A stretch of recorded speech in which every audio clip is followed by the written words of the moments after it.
Hey everybody, welcome back. Addressing today the issue of whether or not credit card companies are able to or will be able to track gun sales in the United States.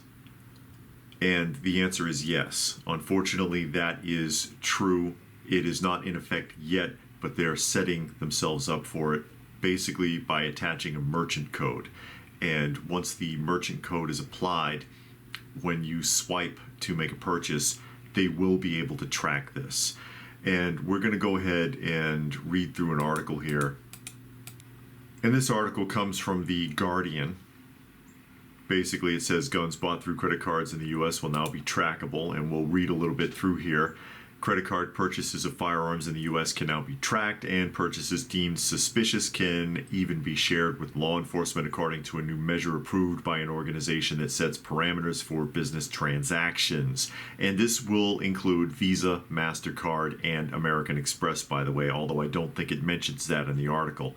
The International Organization for Standardization voted in favor of creating a merchant code for firearms stores. Merchant codes are 4-digit codes that categorize retailers across all industries. Until now, gun purchases had been classified under miscellaneous, retail stores, or sporting goods stores. While the measure has been lauded by politicians such as Massachusetts Senator Elizabeth Warren, yeah, I bet, and Ed Markey, among others, it isn't clear how this process will work. It's very simple how it'll work. They'll put a 4-digit code on it, and when you swipe it, they'll know you bought a gun. Numerous top-level credit card companies such as PayPal, Stripe, and Square don't allow gun purchases. For the credit companies that do allow the purchase, the total cost can be extra high due to interest. Today's announcement is a critical first step towards giving banks and credit card companies the tools they need to recognize dangerous firearm purchasing trends, like a domestic extremist building up an arsenal, and report them to law enforcement, he said in a statement shared with The Guardian.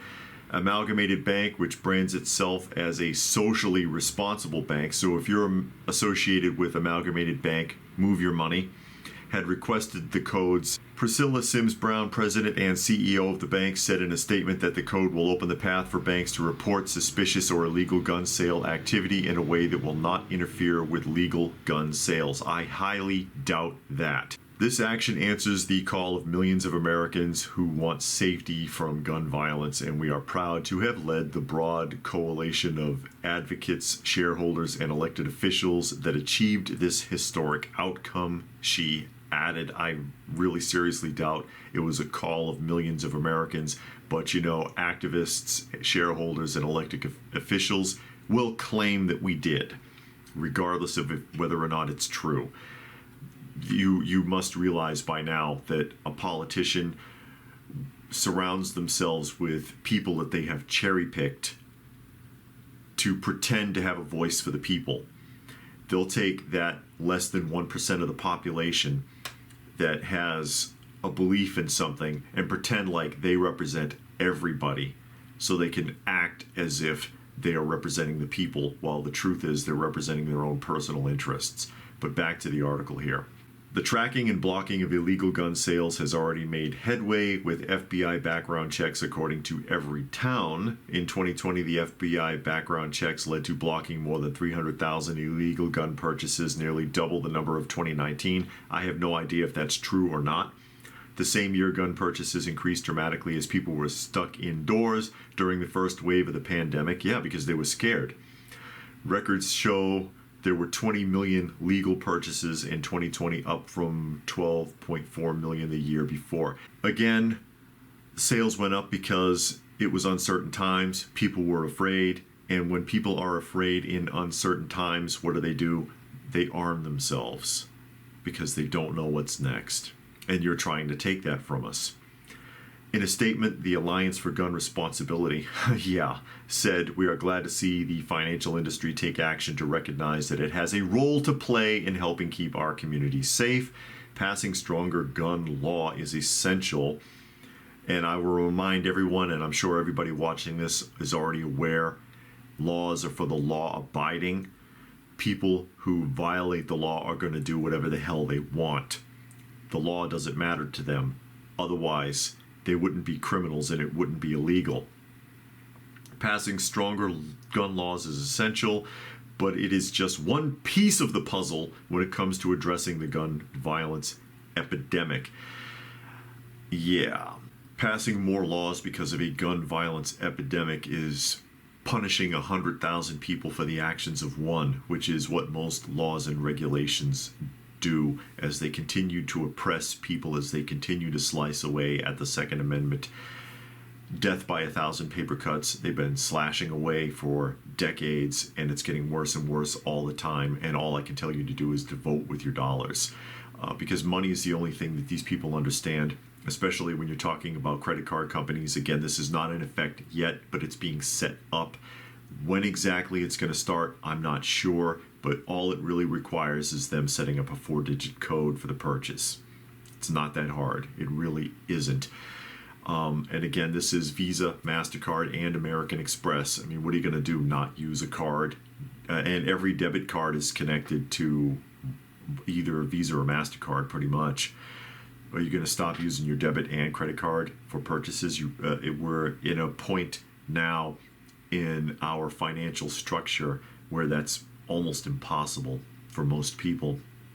My recommendation, if I can be so bold as to give one and not get in trouble on ScrewTube here, is to, if you're going to make any kind of a firearms purchase, use cash and be savvy about it, because I know in many states, I went through this in Illinois, if you take out more than a certain amount of cash, they start asking a lot of questions at the bank. Thank you, war on drugs, because that's where all that comes from, the war on drugs. Now there's billionaire cartels, and the war on drugs was a total failure. All it did was oppress us. It oppressed our access to money by making laws that affected the average citizen, which is what happens with most of these laws and regulations. The average citizen is punished for something that a criminal does, and a criminal is going to do it anyways, whether there's a law or not. That's why they're a freaking criminal. It's as simple as that. So if you have to take out a large amount of cash, use your head. I would not tell the bank that, oh yeah, I'm going to go buy guns. Okay, use your head. Seriously, I imagine most people would have better common sense than to just tell them. But if your credit card company is going to report you, so is your bank. Know the personal policies of your bank. Some of them are extremely liberal. You may not want to do business with them. And that's going to be a tough one, but you may not want to do business with that bank. You're already being tracked anyways. This is just another way to track you, and there's a lot of room for mistakes here, because what's the difference between reporting suspicious activities and reporting any activities when it comes to purchases? And who makes that decision, and what are the criteria? How are they going to create an algorithm for that? And is the algorithm going to work any better than any other algorithm? Because most of them do not work well. They really don't. Thoughts? What do you think about all of that? Feel free to post your thoughts in the comment section down below. If you have any additional information you wanted to add about that, put it in the comment section down below. Please do give the video a thumbs up if you got something out of it. I hope that you did. Share it if you can. Probably the only way it will get seen. This is a very oppressed channel. ScrewTube does not like people having conversations like this. Subscribe if you're new, all that good stuff. If you saw random images of cats throughout the video, they are strays that my wife and I take care of, and images of them actually help with the loading algorithm on YouTube. A tip given to us by a viewer, and it actually works. If you wanted to help the channel out, or the stray cats, there are links for that down below. Every little bit helps, and we sure do appreciate it. And if that's it, then what more can I say but stay frosty, folks, and thanks for watching.